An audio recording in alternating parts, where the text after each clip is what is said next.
सारे इधर आप किसी से भी पूछेंगे आपको 70 to 80% वही पार्टी नज़र आएगी जिसे दबाने की कोशिश की जा रही है। डेफिनेट सी बात है कि हमें मुझे जो भरोसा है ना अपने फ्यूचर का कि यार ये एक ऐसी पार्टी है जो हमारा फ्यूचर पाकिस्तान में सिक्योर कर सकती है। अगर आप बात करें बाकी पार्टीज़ में जिनमें मैंने मास्टर्स किया हुआ है लेकिन मुझे जॉब नहीं मिली अभी, सड़कों ने नहीं दी जॉब। वो अपॉर्चुनिटीज़ दें हमें, फिर हम देखें ये सड़कें ये यार वो ना यार देखिए जहाँ इज़हारे राय नहीं काम ही नहीं कर रही, जहाँ आप ओपनली कुछ बोल ही नहीं सकते, फिर उस कंट्री के हवाले से आप क्या कह सकते हैं। जो मर्जी पार्टी आ जाए उससे हमें क्या फ़ायदा है। हमने इन दी एंड वही करना है कि अपनी जॉब करके कुछ रोज़गार कमाना है। आप देख रहे हैं डिजिटल न्यूज़ पॉइंट, आज मैं लाहौर शहर में मौजूद हूँ। पाकिस्तानी पॉलिटिक्स पर कुछ बात की जाए तो पाकिस्तानी सियासत में काफ़ी हलचल सी मची हुई है। इलेक्शन का दौरा है। हर पार्टी की ये ख्वाहिश है कि जो इस दफ़ा बरसर इक़्तिदार है।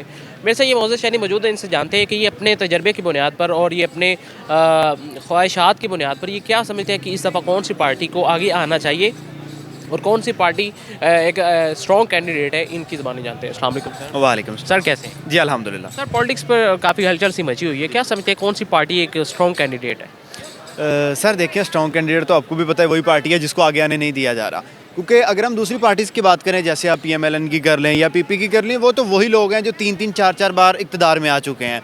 तो अब डेफिनेट बात है एक नई पार्टी जैसे पिछले 2018 में आई थी उसको उसके 5 ईयर्स भी कंप्लीट नहीं करने दिए गए। कम से कम उन्हें वो ईयर्स तो कंप्लीट करने देते, फिर पता चलता कि यार वो कितने पानी में है। जब उनके प्रोजेक्ट्स वगैरह कंप्लीट होने की करीब चले गए या उन्होंने कुछ अच्छी बुनियाद रख दी चीज़ों की तो उन्हें हटा दिया गया। तो डेफिनेट सी बात है कि यार एज अ यूथ अगर हम देखें या मैं बात करूँ तो मैं उसके PTI के साथ ही जाऊँगा। डेफिनेट सी बात है कि हमें मुझे जो भरोसा है ना अपने फ्यूचर का कि यार ये एक ऐसी पार्टी है जो हमारा फ्यूचर पाकिस्तान में सिक्योर कर सकती है। अगर आप बात करें बाकी पार्टीज़ में जिनमें PMLN और PP टॉप पे जा रही हैं तो यार ये दोनों में इतनी नहीं है। नवाज शरीफ वही बंदा है जो 4 दफ़ा मेरा ख्याल वज़ीर-ए-आज़म बना है। 4 दफ़ा वज़ीर-ए-आज़म बनने के बाद उसे एक ऐसा हॉस्पिटल नहीं बन सका कि वो अपना इलाज पाकिस्तान में करवाए। लेकिन वो कहते हैं कि सड़कें बड़ी बनाई हैं उसने। सर सड़कों पे बैठ के खाना तो नहीं खा सकते ना, सड़कों ने हमें रोटी तो नहीं ना दे देनी। अब सड़क ने मुझे जॉब नहीं दी, ठीक है, मैंने मास्टर्स किया हुआ है लेकिन मुझे जॉब नहीं मिली अभी, सड़कों ने नहीं दी जॉब। वो अपॉर्चुनिटीज़ दें हमें, फिर हम देखें ये सड़कें ये यार वो ना जो हमारा ओल्ड माइंडसेट है जो हमारे फादर से या उनसे ग्रैंडफादर उन लोगों को ये झांसा दे देते थे जी हमने सड़क बना दी, हमने पानी दे दिया, हमने ये कर दिया। ये लॉलीपॉप ख़त्म हो गया है। ये लॉलीपॉप हम पिछले तकरीबन कुछ 50 साल से लेते आ रहे हैं। अब ये लॉलीपॉप नहीं चलेगा। अब अगर इनको इलेक्शन जीतना है या अपना इक़्तिदार लेके आना है तो डेफिनेट बात है इनको काम करना पड़ेगा। सड़कों की बुनियाद पे अभी इन्होंने क्या किया हुआ है, लाहौर में सड़कें शुरू की हुई हैं, ठीक है। अब भाई सड़कों की बुनियाद पे वोट नहीं मिलेगा, जितना मर्जी जोर लगा लो, काम करोगे। मैं वही बात जो कंटिन्यू करूँगा कि एक हॉस्पिटल नहीं बन सका जहाँ से कि अपना इलाज करवा लें। ये कितने हाई फाई लोग हैं और जो आम बंदा है वो कहाँ से करवाएगा। तो ये इन्होंने पिछले 70 साल में पाकिस्तान को दिया है। तो अब कैंडिडेट कौन सा मजबूत लगता है? मतलब अवाम की पहले भी ऐसा ही होता था कि अवाम की वजह से ही लोग हुकूमत में आते थे। क्या भी ऐसा मुमकिन है? क्योंकि अक्सरियत और जितने भी तज्ज़िये हो रहे हैं, नो डाउट इसमें कोई डाउट नहीं है कि एक पार्टी जिसको हम नाम लेने से भी हम गुरेज करते हैं वही अक्सरियत है नौजवानों में हर लिहाज से। लेकिन आपको लगता है कि उसको आगे आने दिया जाएगा? जिस तरह एक मुकदमे से आज़ादी मिलती नहीं तो दूसरे मुकदमे में दाखिल कर दिया जाता है, तो क्या आपको लगता है ये कैसे सारे मामला को हल कर पाएंगे? यार देखिए जहाँ इज़हारे राय नहीं काम ही नहीं कर रही, जहाँ आप ओपनली कुछ बोल ही नहीं सकते, फिर उस कंट्री के हवाले से आप क्या कह सकते हैं। हमारी यूथ इतना नहीं कर सकती कि यार किसी अपने लीडर का ओपनली नाम ले सके, पार्टी का ओपनली नाम ले सके या कह सके जी ये बंदा है जिसने पाकिस्तान को आगे नहीं जाने दिया।